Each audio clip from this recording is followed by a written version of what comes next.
Don't Say Good Luck arrived on Netflix worldwide on August 14th, 2026. Julia Hart's coming-of-age dramedy follows Sophie Birenbaum, a quiet high school student who unexpectedly lands the lead in her school production of Waitress.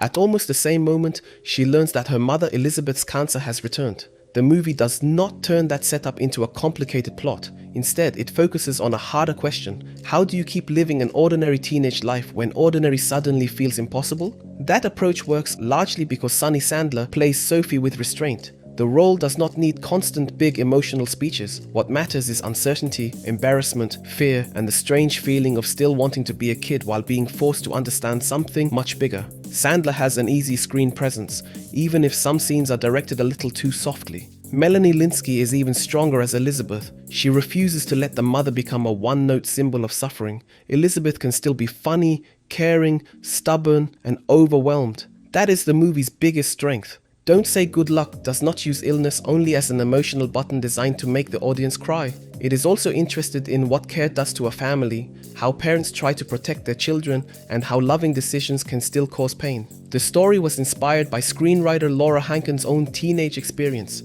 and that personal connection helps explain why many of the smaller family tensions feel more grounded than a typical streaming melodrama.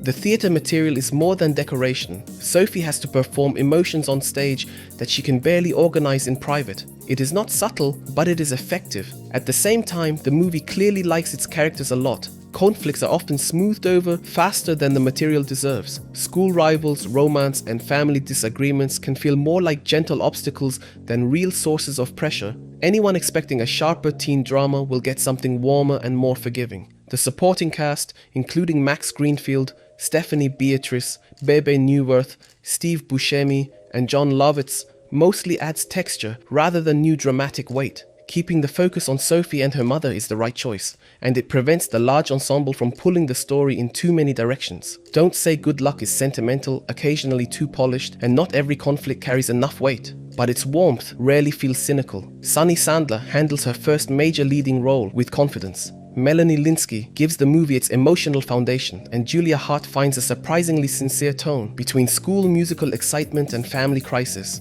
It is not groundbreaking, but it is far more affecting than disposable streaming comfort food. I'm giving it 7 out of 10.